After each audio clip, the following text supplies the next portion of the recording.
नमस्कार। 370 सीए के बाद लगातार देश ने एएमयू और जामिया का एक अलग चरित्र देखा। अब जब उसी एएमयू में कई बार भारत विरोधी नारे लगे,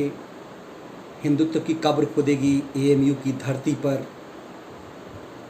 तो कई बार ये लगा कि एएमयू जैसे विश्वविद्यालय क्या भारत विरोधी साजिश का अड्डा है। उससे भी हम ये कि छात्र आंदोलन की तो बात कभी कभी समझ में आती है, लेकिन सरकारी पैसे से अपनी सैलरी पाने वाले क्या सरकारी कर्मचारी भी इस ढंग की एक्टिविटीज़ में शामिल हो सकते हैं? ऐसे समय में जब कोरोना पे तबलीगी थूकलीगी का भी मामला शांत हो गया है, एएमयू टीचर एसोसिएशन द्वारा भारत के राष्ट्रपति को लिखी चिट्ठी एक बार फिर कहीं न कहीं सांप्रदायिक सौहार्द बिगाड़ने की एक साजिश ही नजर आती है। एएमयू टीचर एसोसिएशन ने राष्ट्रपति को चिट्ठी लिखी है। दरअसल इस तरह की चिट्ठी लिखी तो राष्ट्रपति को जाती है, लेकिन उद्देश्य इसका मीडिया में खबर फैला करके अपना उल्लू सीधा करने का उद्देश्य होता है। एएमयू टीचर एसोसिएशन ने जो प्रस्ताव राष्ट्रपति के पास जो भेजा है, उसमें प्रोफेसर नजीमुल इस्लाम जो अमर उजाला के साथ उन्होंने बातचीत में जो बात कही है, उसमें वो कह रहे हैं कि इस्लामोफोबिया इस देश में बड़ी तेज़ी से फैल रहा है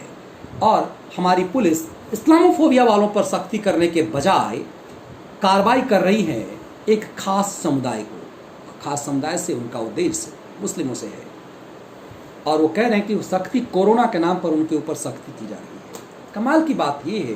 कि तमाम लोग सरकारी कर्मचारी हैं, सरकार के द्वारा सैलरी पाते हैं, आम आदमी के टैक्स से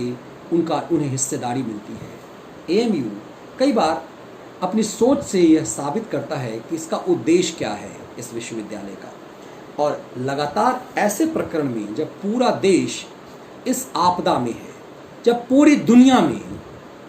ये देखा जा रहा है कि तमाम मस्जिदों में अजान बंद है, काबा से लेकर मक्का तक में किसी भी ढंग से नमाज अदा नहीं की जा रही है, ऐसे समय में जब भारत में सख्ती हुई तो इस संगठनों को लगता है कि ये सख्ती जानबूझकर इस्लाम के खिलाफ है। और जब इस तरह के संगठन इस्लामोफोबिया जैसी बातें करते हैं सरकारी कर्मचारी होकर के, आमतौर पर सरकारी कर्मचारी तो सोशल मीडिया पर कुछ भी लिखने से डरते हैं कि उनकी नौकरी चली जाएगी, अपने लोकतांत्रिक हक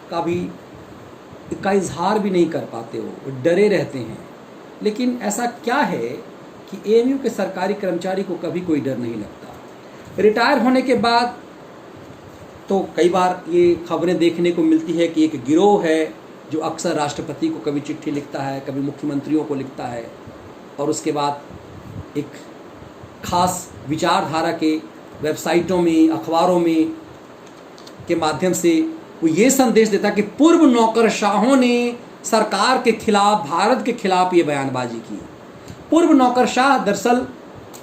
कुछ सेलेक्टेड विचारधारा के व्यक्ति हैं और वही घूम घूम करके वही नाम आईएएस दुल्लत, जूलियो रिबेरो, पूर्व सूचना आयुक्त वजाहत हबीबुल्ला, ये पूर्व दिल्ली के पूर्व उपराज्यपाल नजीब जंग, ये सूचना आयुक्त रहे पूर्व मुख्य सूचना आयुक्त वाईएस कुरैशी, इस तरह के लोग लगातार वही घूम फिर करके वही लोग पूर्व नौकरशाह के रूप में आते हैं जो एक समय में जिनकी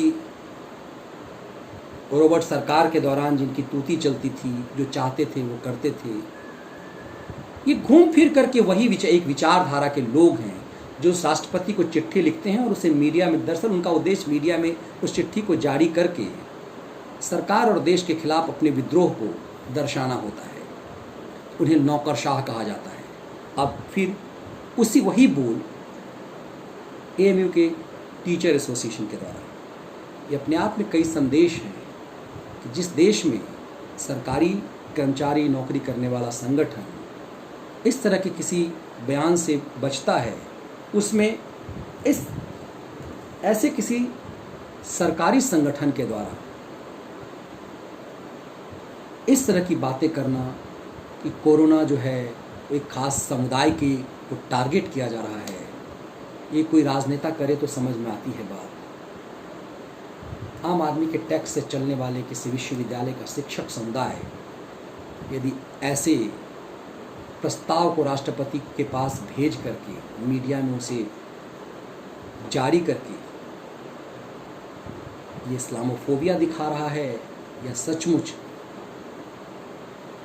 ये डर दिखाने का कि अपने संगठन के माध्यम से एक विद्रोह है, ये कई बार चिंतन का विषय होना चाहिए कि जिस देश में सरकारी संगठन से जुड़े हुए लोग हर एक बात के लिए घबराते हैं,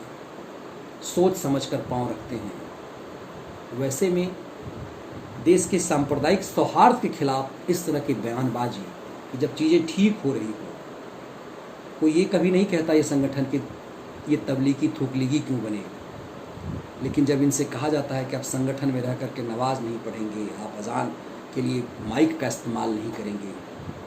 भीड़ में इकट्ठा नहीं होंगे, तो इसे इस्लामोफोबिया करार देते हैं। ये अपने आप में पूरे देश को चिंतन करने की ज़रूरत है कि आखिर AMU से इस देश को संदेश क्या मिल रहा है। बहुत धन्यवाद।